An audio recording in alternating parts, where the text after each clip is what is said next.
u is equal to x, and then dv by dx is equal to cos x. Mm-hmm. And then you have to differentiate u, so du by dx is equal to 1. And then integrate like dv by dx. So v is equal to sine x. And then you just use the formula. Mm-hmm.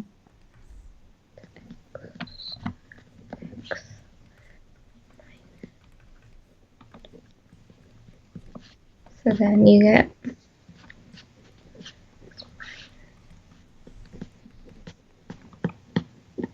so the answer is x sine x plus cos x plus c. Plus, what was it, sorry? Cos x plus c. Plus c. Plus cos x plus c. Great. Let's try this one. So when you have ln x, you always have to make u is equal to ln x. Okay. Yeah, and then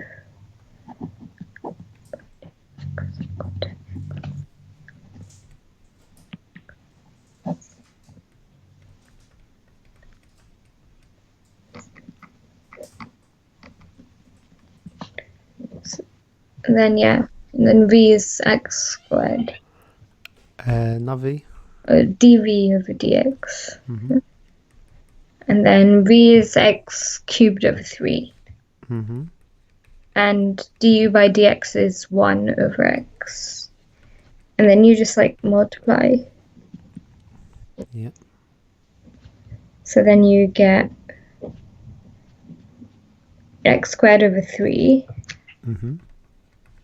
And then you just have to integrate that, which is don't forget u times v. yeah.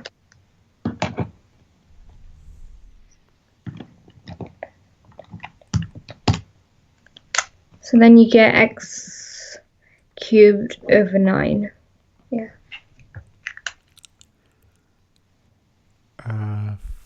They For have ln x 1/3 x cubed, like uv. say it again, sorry. Wouldn't you have like ln x multiplied by 1/3 x cubed? Yeah. And then what goes here? So the integration of 1/3 x cubed is 1/9 x cubed.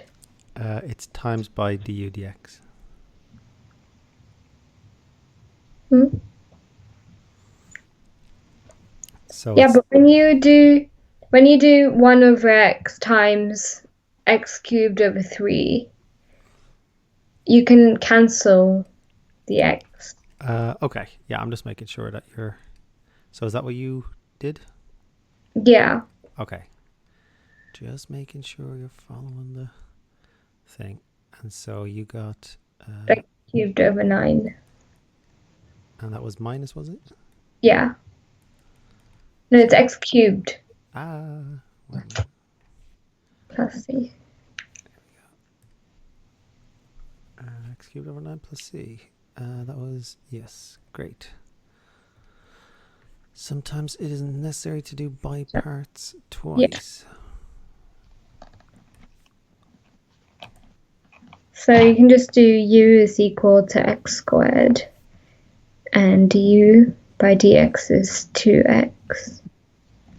And then dv by dx is e to the x. And then when you integrate e to the x, you just get e to the x again. So then you would have x squared e to the x minus the integral of 2x e to the x. But then you still have two things multiplied, so you have to do it again. Mm-hmm. So then you do u is equal to 2x and dv by dx is equal to e to the x. So du by dx is 2. v is e to the x, and then you just do it again, basically. Mm-hmm.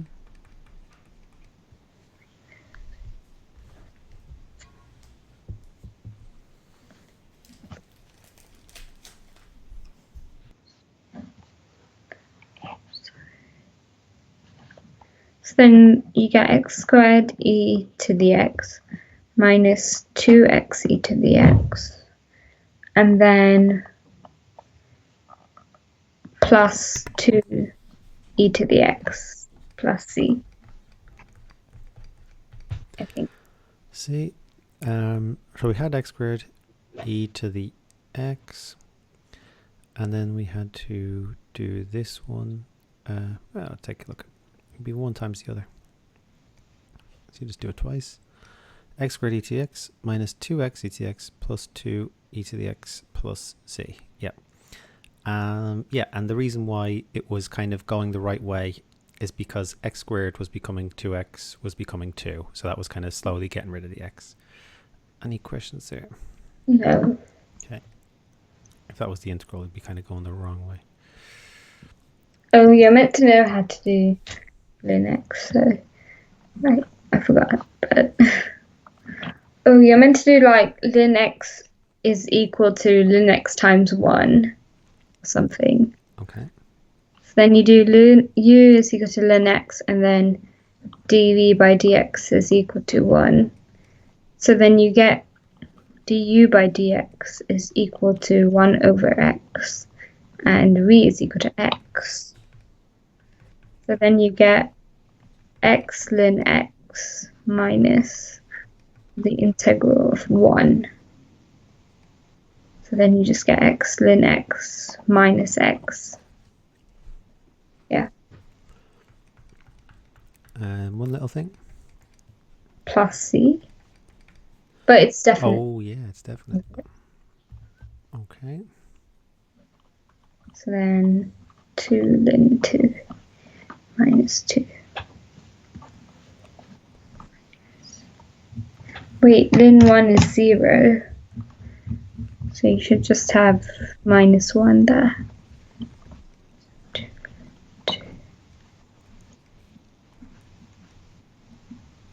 So 2 ln 2 minus 1.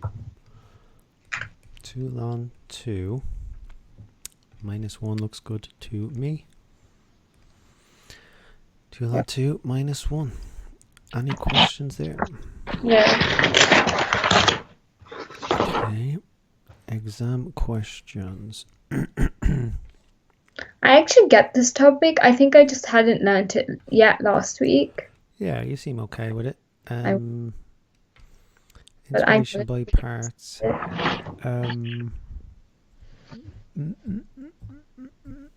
We could just find a more challenging example. Basically, the trick with these is you have to, well, maybe I'd be telling you. Let's just see what else they have.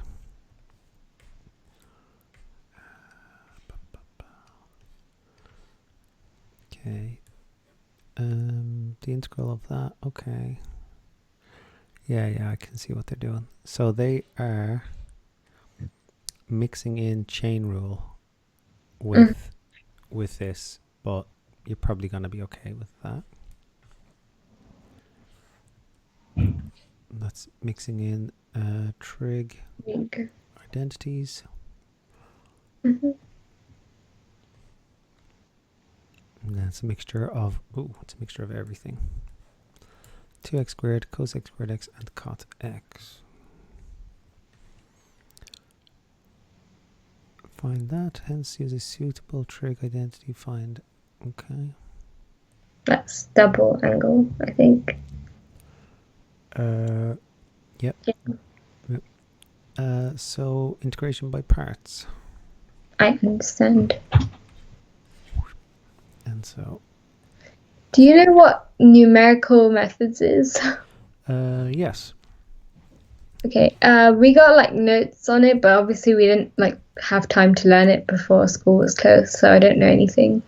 Let's see. I just have notes on it, but like I don't understand how to do it or what it is. It's basically you remember iteration? In GCSE, you're doing iteration and stuff? No, I didn't do that in GCSE. This is chapter 10.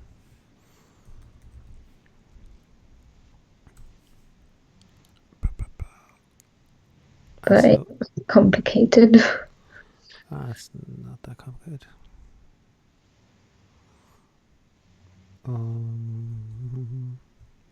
Numerical methods. I might have it in my old one. We're going to the old one. Good times.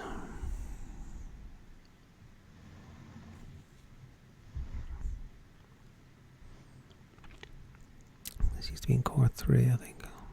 There we go. Version 3. Is there a version 4? Oh, it might be. Just see, that's 2 megabytes. Let's give this one a go. These are, that's a starter. Yeah.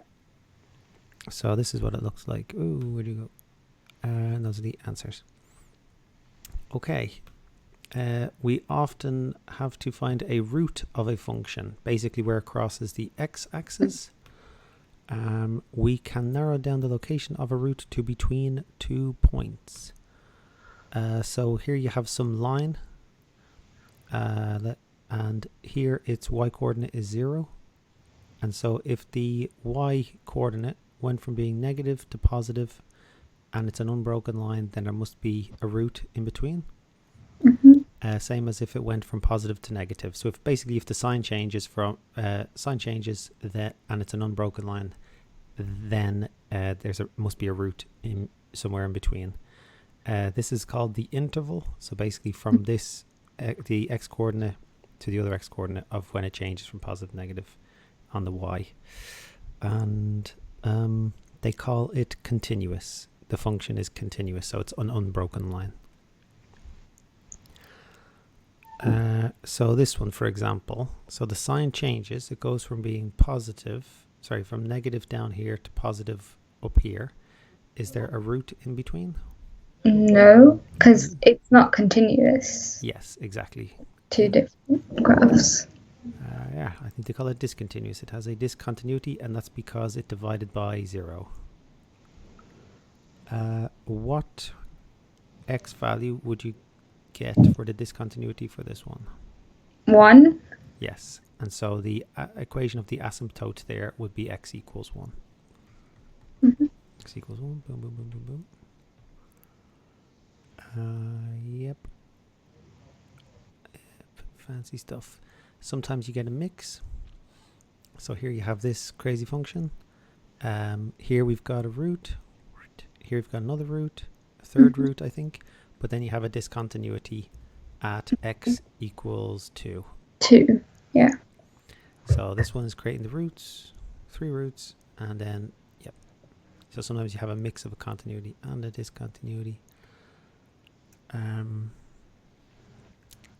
So if you have a positive number and a negative number, is there definitely a root? No, only if it's continuous. Yep.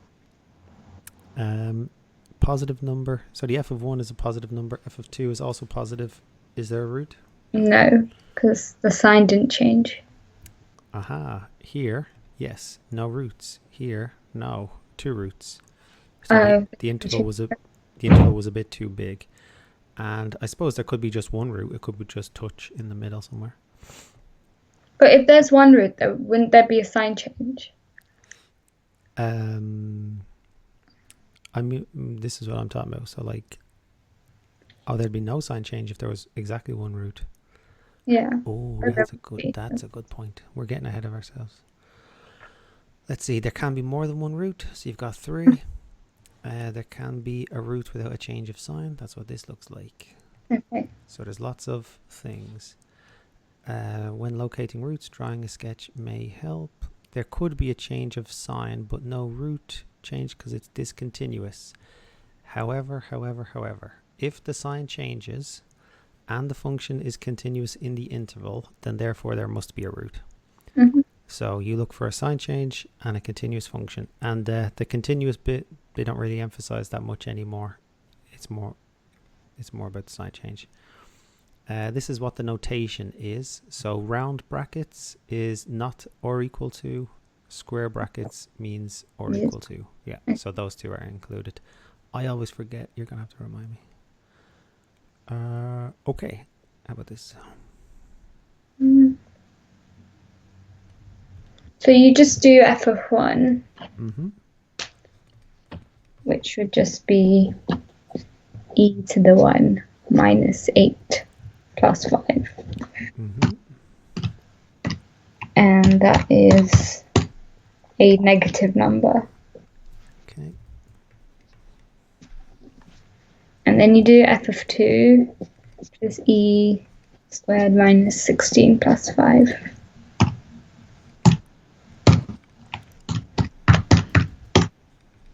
Which is also a negative number. Maybe I should put it in brackets, because they can't both be negative.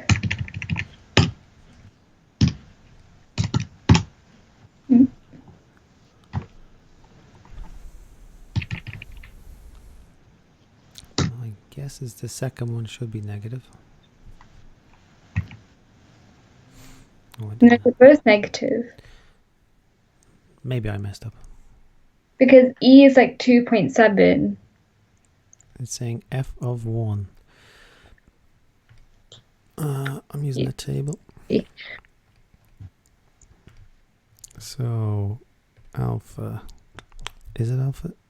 Shift E, alpha x minus 8 alpha x plus 5, starting at 1, stopping at 2, steps of 1. Both negative. Haha, look at me and my silliness. 0.281. Neither of those are even close. I must have just written it down wrong or something. Okay. Silly me. Okay, to show what we should have gotten though was one of them. Okay, if these were our answers, then we would have to say the sign changes, the function is continuous in the interval, therefore there is a root. Mm-hmm. Okay, to show that there's a root in a given interval, sub in the lower bound, sub in the upper bound. If the sign change is right, sign change. If the function is continuous, right, the f of x is continuous. And then after that, right, because it's a show that question, therefore a root. Therefore was 3 dots. Can you write it with 2 as well? No, hang on. Oh, There you go. Now it's there. Okay. Who knows why? Okay. So then you you just substitute again. Like, you substitute f of 2, which is 9 plus 8. Which is 1, and then f of 3.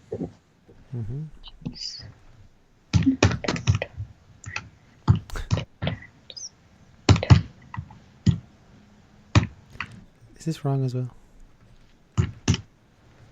But there is a sign change though. Oh, there is? Okay. Yeah. So f3 is minus 33 and f2 is 1. Sign change. How would you know if the function is continuous? Would you have to draw it out or like on the calculator? It's 33. Is there a way to just like tell? There's no dividing by 0. There's no fraction. Oh, so it has to be continuous then. Yeah. Okay. So sign change. What else do you say? It's continuous. The function. Yes. The function is continuous. Therefore, there is a root. Yeah. If x is continuous in the interval, therefore a root. Yeah, so this is the minimum you can get away with. Oh, it should be -1, but... Oh, what? Was it +1? Yeah, it's okay. +1. Yeah, that makes much more sense. Okay, then we have some questions. You get the idea for those. Yeah. Those are the answers. So what exam questions look like. Show that this has a root between there and there. Show that this has a root These between... actual questions, so nice. Sorry? These are so good questions. Like, these are actual questions. Yeah. Show that there's a root. Okay, great. Those are the answers. Okay, that stuff. Yeah. It's easy. You just substitute. Okay, this stuff. Make x the subject. How do you do that? You just add x to the other side. Uh-huh.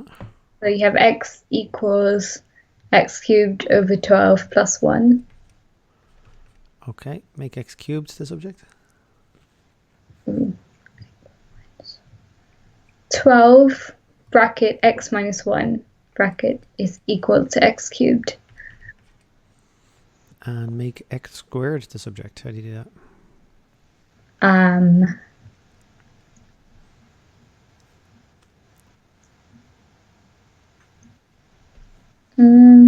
Not sure. I think you could divide both sides by x for this one. Maybe I shouldn't say the subject. I should just call it, make it equal to x squared. So 12 times x minus 1 all over x. That's one way to do it. Okay, yeah. So that makes sense. x equals x cubed over 12 plus 1.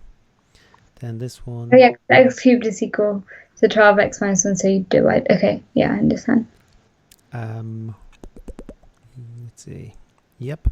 And now, how would you make this one x equals? Cube root both sides. Yep. And the bottom one? Square root both sides. Yep.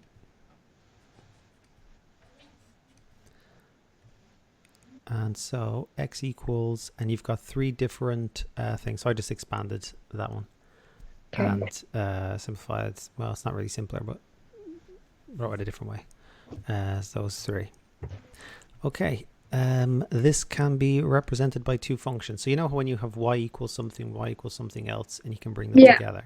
Just make them equal. Yeah. Yeah. And so I've just done the reverse of that. So this is y equals x, diagonal line. And then the other is the blue line. How many solutions? 3. Yep. 1, 2, 3. So these are numerical methods for solving cubics and stuff. How is this a numerical method? Because you have to draw the graph. You'll see.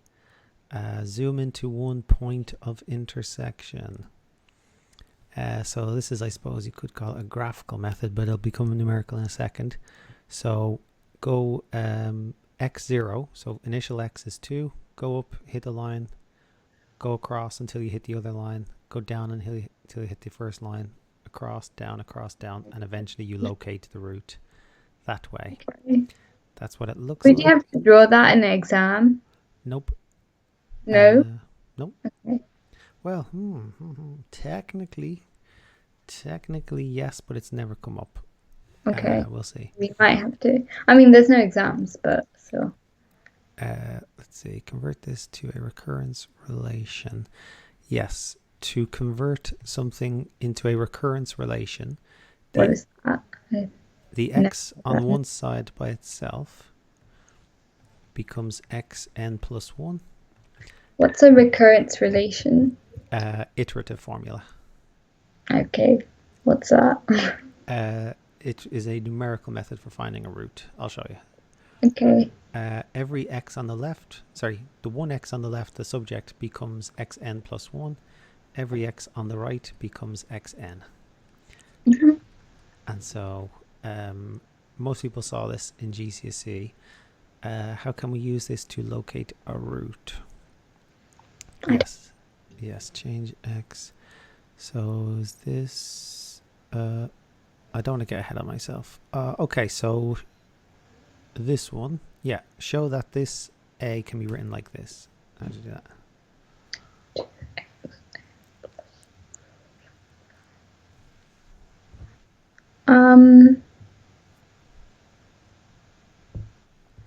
You'd have to do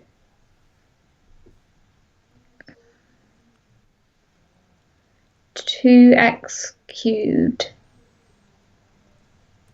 and then minus. No, wait, what? I'm confused already. So if you've cube root on one side, Yeah. they must have made x cubes the subject. Oh, okay. Yeah, okay. So then you would have 2x cubed is equal to 4x plus 9, Mm-hmm. but they just divided through by 2. Mm-hmm. You have x cubed is equal to 2x plus 4.5. And then you just cube root both sides and add the n plus 1 and the n. That's it. And so xn plus 1. So it doesn't matter what it is as long as you make an x, like just one x, a subject. Kind of does. We'll see in a second. It doesn't matter what the formula is. Yes, so when you have a square root on one side, make x squared the subject, then square root. If you have a cube root on one side, make x cubed the subject, and then cube root. Are these worth doing, or you think you'd be okay with them? I mean, I kind of get it. Grand. It's like you just make x the subject and then put n plus 1 n. Okay, here's the good bit. I'm good with it. So x0 is the initial value for x. Yeah. So they wanted 2. So 2. Oh, I think I know how to do this. Oh yeah, go on. You just have to put it like in the formula. So like x0 is the same as like xn, and then you just do 2 cubed over 12 plus 1. Okay, so that would be x1. How would you get x? And then whatever you get for x1, you put it into the formula again to get x2, and then the same for x3. And I'll give you the quick way. Quickly. All of the xn's. Yeah. So start by putting 2, like saving that. Oh, then this. It's like you put it in your calculator, and then you just press equals, and then it gives you the answer. Almost. You're getting ahead. This one here, all the xn's you replace with answer. Once you have that saved, the x0. The calculator does all the work. So x0 was 1. That's x1, x2, x3.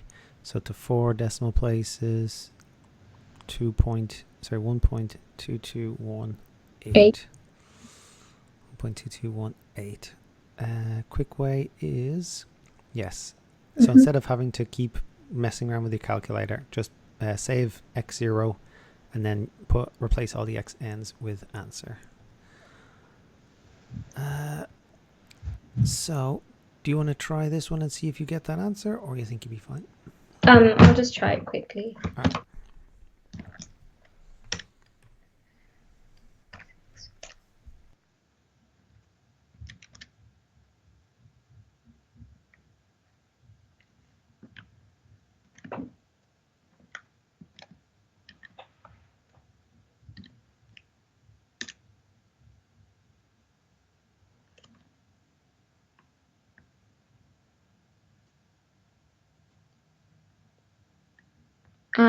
Oh, I think it's because I'm in radians.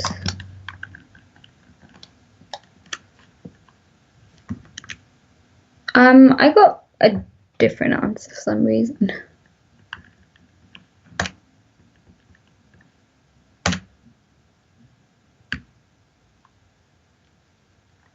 I think I did the brackets wrong. I keep getting 6.04. I don't know why. Is it in degrees or radians?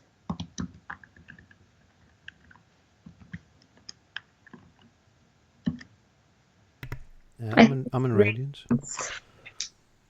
I think it's in radians because when I did in radians, I got 5.89, but I still didn't get that exact answer. Sine 2 times answer. Oh. keep Yeah, pressing that's what I got. keep pressing equals until the numbers stop changing.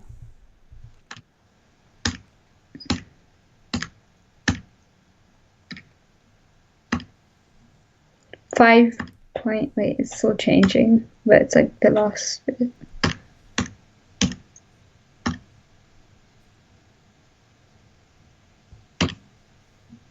I got that. Yeah, and so this is a way of locating a root using a numerical method. Oh yeah, I think, yeah, okay. The number it like converges to is the root, right? Yeah. So this is what the three we were looking at earlier. Yeah. And so try using that method to find our three solutions for this one. Okay. But I'm confused. Why can't you just put different numbers into the same formula and get? You could try that. Okay.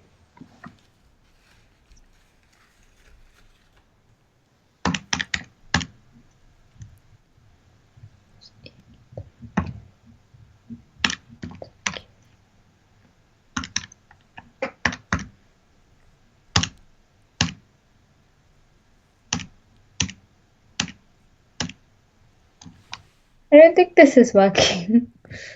Which one did you use? I did x cubed over 12 plus 1, and then I put -5. Right. And then it gave me a really big number, like -3.54 times 10 to the power of 35. And then it said maths error. So you tried -5. Yeah. Let's say try -3 -3. as your initial value.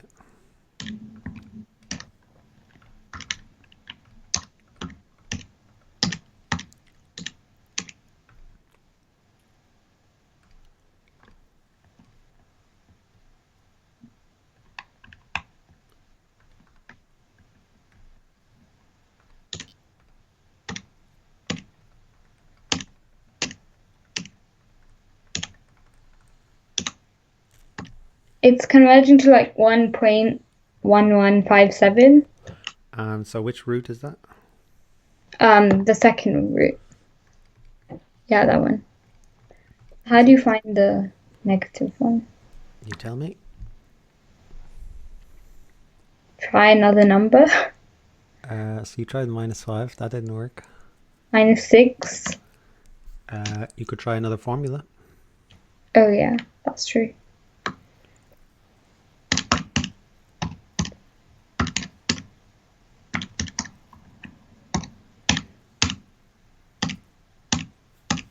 Nope.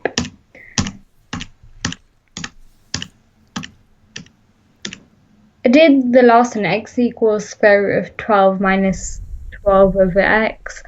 And I put -6, but I'm getting the root that's like after 2. Okay. What is which it? is 2.7687. Okay. So I'll try the third formula.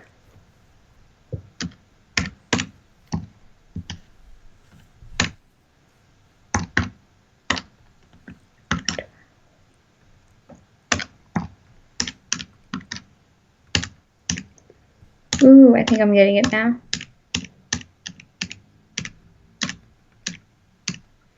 -3.8845.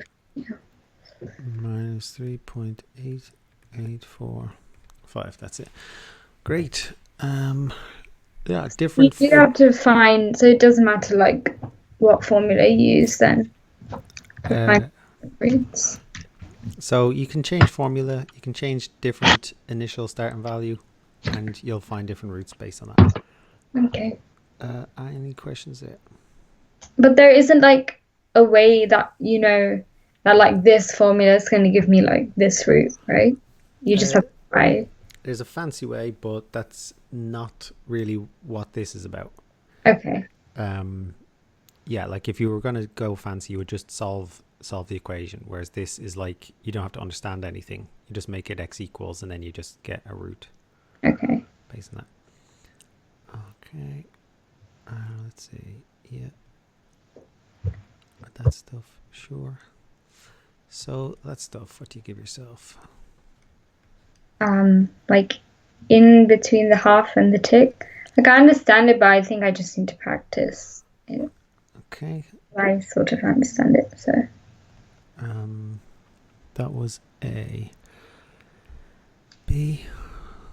We Yeah. did other things called like this thing with like decimals or something. I know we did like loads of methods. We did like 4 methods. Let's see. I can see what they're called. The first one was like sketching the graph, and then the second was change. The third one was using the decimal search method to improve an estimated root, and I don't know what that means. And then the Okay. fourth one was iterative formula. We can go do that then. Let's see. So numerical methods. And yours, I'll stick with this for now. I'll change books if I need to. Just you want to see what they look like. Locating roots. So we did that one. Change a sign. Function is continuous, therefore there's a root. Yeah.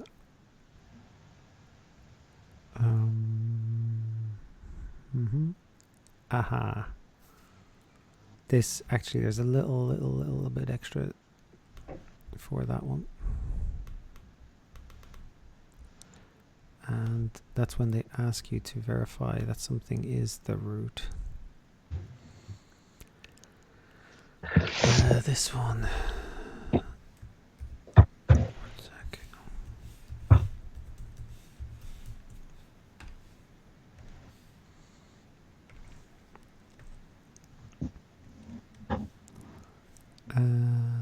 There we go. How do we do part B?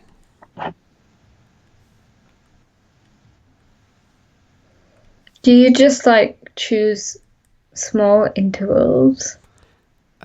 Such as? Like you could do 1.863 and 1.865. There would be a sign change. You have, so to show to 3 decimal places, you have to do it to 4 decimal places. So it's like lower bound, upper bound. So you could do 1.8635 to 1.8643. I will use 5. And that'll just be lower bound and upper bound. 1.8645 round to 1.865. Can you still use it? I'll use it because it'll just be the boundary. Okay. Okay, so how could you verify? You just put 1.8635 and 1.8645 into f of x. Yeah, you just do it like that. And then there should be a sign change. Yep. And what should your answer be very close to? 1.864. I think your answer will be very close to 0. Okay. Because it's small numbers. Because it's a root. Oh, okay. Yeah, f of x is 0. Yeah, I think you're good. Does it always give you like what the root is, or do you have to, or can it just say like find out what the root is?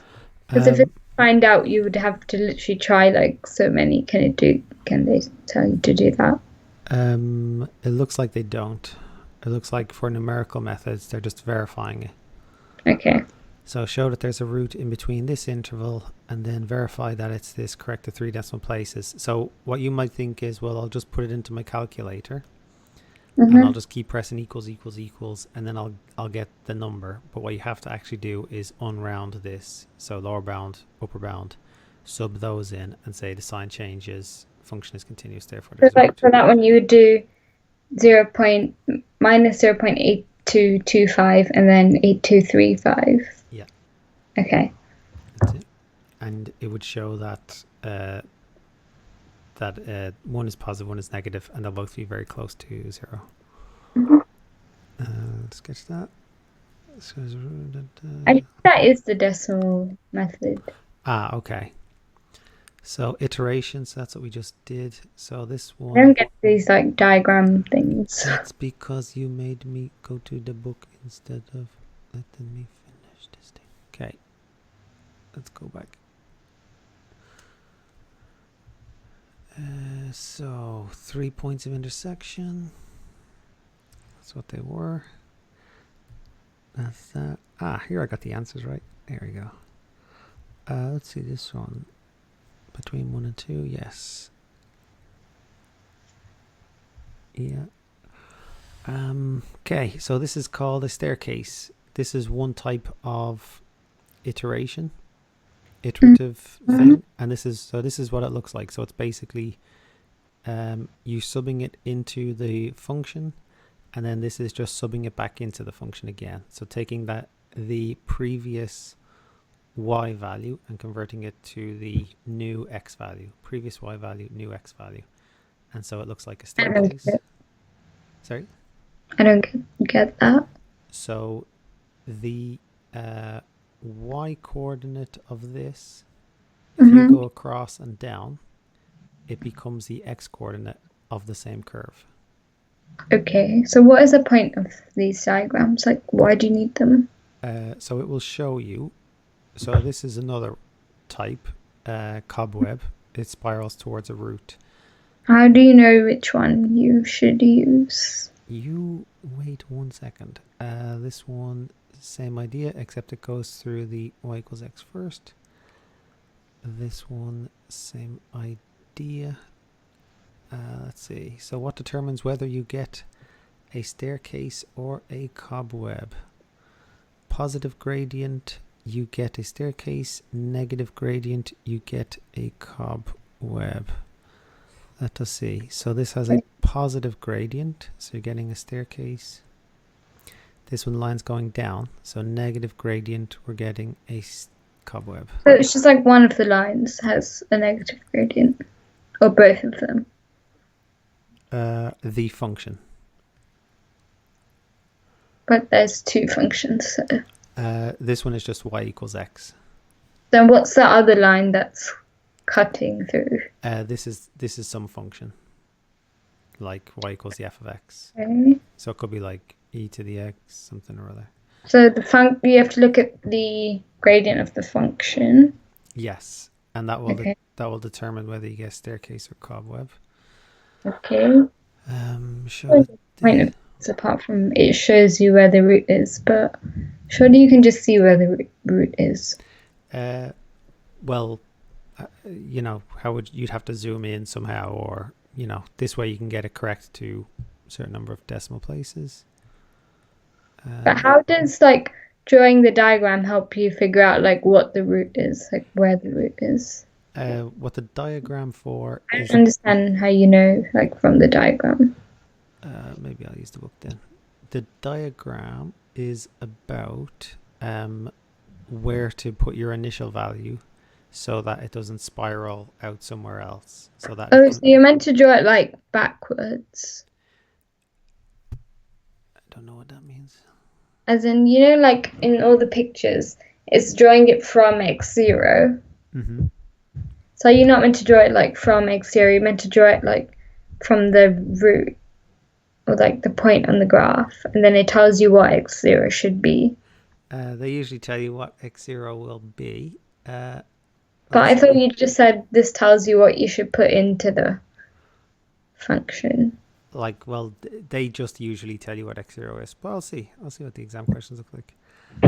Let's see. Not all iterations or starting values converge to a root. Yes, some of them diverge. And that's this one down here is an example. So this one is converging on the root. This one up here is diverging. So it was kind of close to the root, but it's going to keep going further and further. Yeah. But you always do it with the line y equals x. Yeah. And that's because, you know the way you make it x equals? Yeah. So this one would have been x equals x squared minus 1. Oh, so it depends like what the other side is of the equation. And they just pull them apart.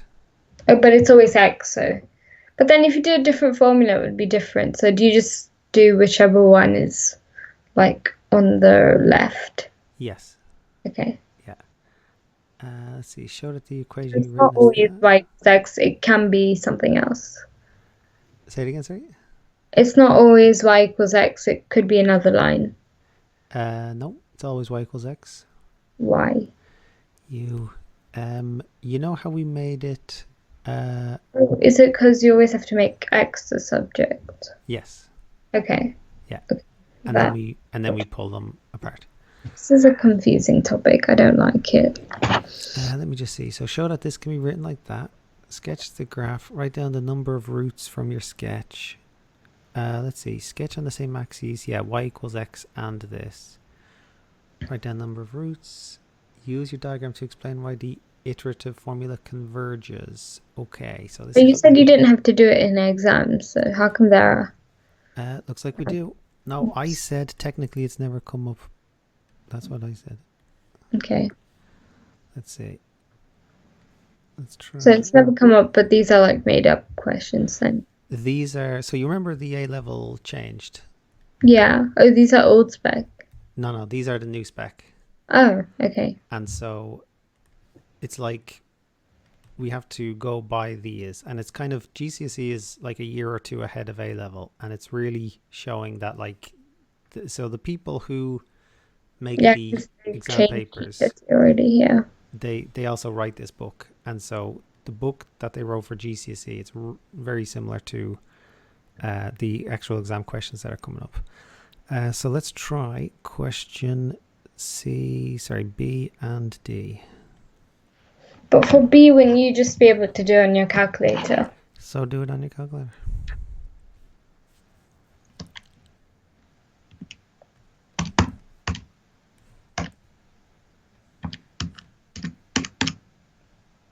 Done. Okay, so question D. Why it converges to x. Oh, you have to draw like the diagram, the staircase of the cobweb. Okay. But the gradient is positive, I think. Hard to tell because it's a curve. Okay, so gradient is positive. The rate of increase is decreasing. X0 equals 2. How would you draw the diagram? It is a staircase, I think. I think so. So it's going to go... It looks like one. Yeah. Like that. And then that. Yeah. That. And then something like that. Use a diagram to explain why the iterative formula converges to a root. And I think you would just have to say it makes a staircase. Really? Oh. Well, I think you have to actually maybe just put it onto the thing, but let me just make sure of that one. Oh, this one.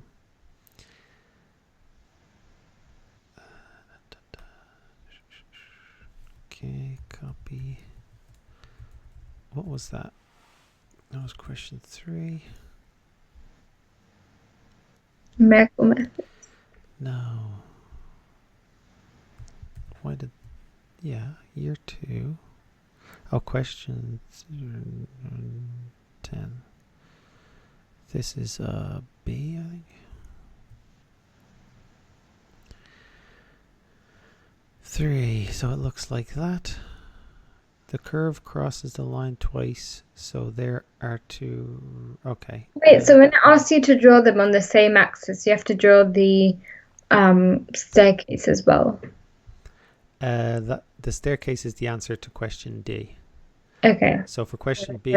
The C diagram. So you don't need to do any explanation then, you just have to draw the staircase. Yeah, there we go. So we just have to draw the staircase. Okay. By sketching a diagram, explain why the iteration diverges when x0 equals 10. So you do a staircase again? Just do the same diagram. Staircase.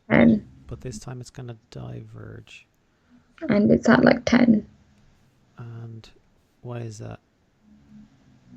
There's no roots. I think it's because if you do, like, let's say these cross over at 9 or something. So if you do it at x equals 10, it's going to go there, then there, then there. And so the stairs will get bigger and bigger. But you know that, like how you drew it across from the y equals x, Mm-hmm. but it's not touching the curve at. I'm confused because it's not touching the curve. So how can you keep drawing it? Wouldn't it just go on forever? So It's horizontal line. you cheek this man every day. Let's see. So our curve should look something like that, maybe. Yeah. And this thing is gonna look something like that. Mhm. And I think these probably cross over at less than 10. Yeah. And so let's use At 2. at 2. Okay. So I if mean, we were to do x this zero method, equals 2. I think because it crosses over the curve Yeah. first. Okay. Yes, it's diverging. You know, the stairs are going Okay. to. Yeah. Yeah. So that's what it looks like. Boom, boom, boom. E. But they don't require any explanation. Yeah. Basically, it crossed over the other one first, and so they're just going to diverge instead of converging inside there. Any But questions they there? did there's a different direction. What their curve is it? No, that like staircase. I think. I think their curve looks a bit different. Did they? Let's see. So, oh, it can be rearranged to this one. Sorry, they just did a different. Okay. Yeah, so there's a quadratic, and then there's, yeah. So, yeah, just sketch that. Sketch y equals x, and then show a diverging staircase. I don't get how you draw the cobweb ones. Like the staircase one's fairly obvious, but Okay, let's see. So you keep, all you do is go up, hit the line, go across, hit the other line. I still don't understand how they're useful. Let's see, the root of alpha is used to the formula. Can be written in this form. Can be written. Maybe I'll just show you with the other ones. It doesn't seem like it comes up very much for the exam questions. They really don't emphasize it. So, yes. So just like the previous spec. Yeah. Okay. Let me go back then. I'll show you this cobweb.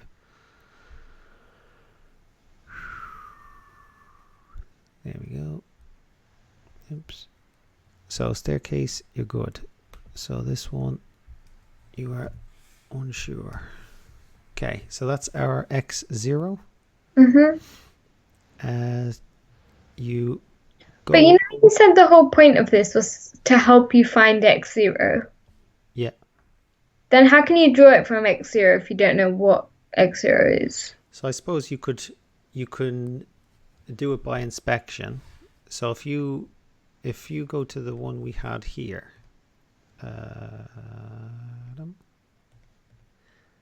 so by inspection, you know that if your x0 is in between here, that it's going to diverge. And you also know that if your x0 is here, then it will diverge. Here it will converge on a root. Here it will diverge. Uh-huh. And so You that's just guess, basically. by inspection, by looking at it. Guess. Now, okay, so cobweb method, because you've already gone through this other line, you hit the curve, and then you just hit the straight line again. Hit the curve, hit the straight line, hit the curve, Okay. and so on. And so that just naturally forms that spiral. Straight line. Don't mind my dots.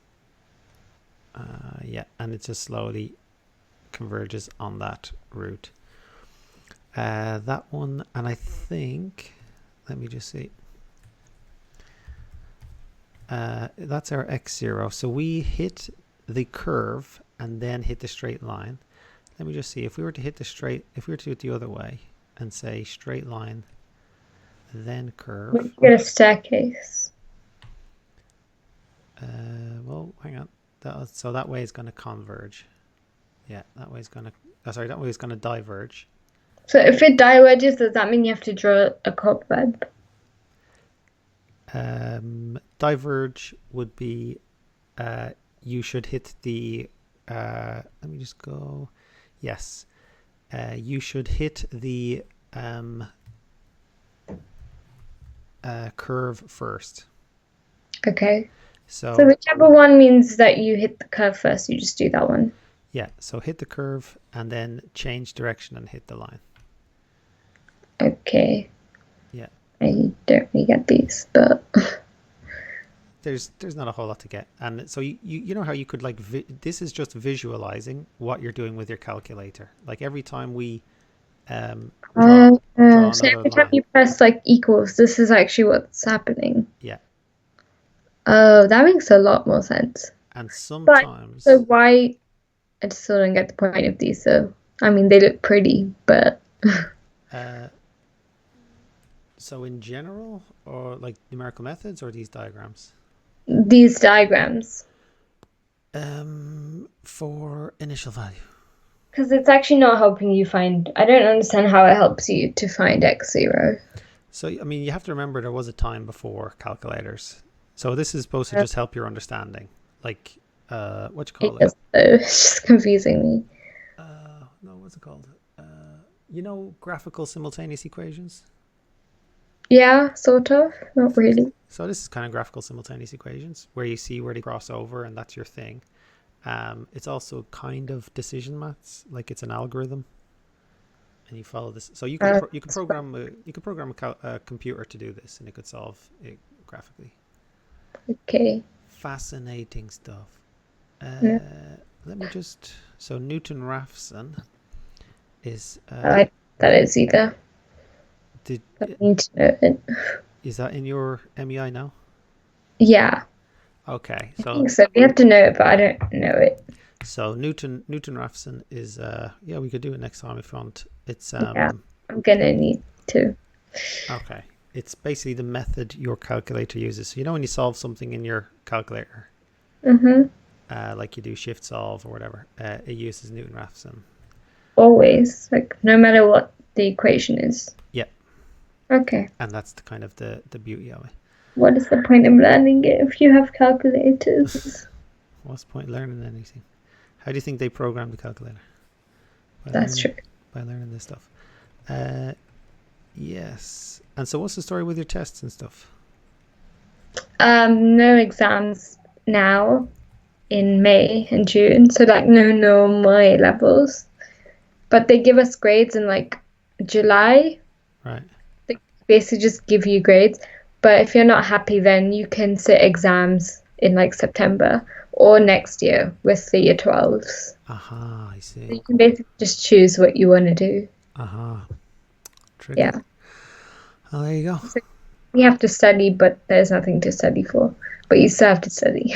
Tricky. Just keep in mind. And what do you have any idea what you want to do next year?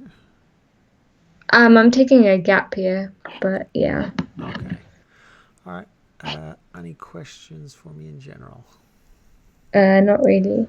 All right. Well Just done. Topic is confusing, but I agree. Well done, Amogha. You did great. I look forward to talking again next week. bye. Have a good week. Goodbye.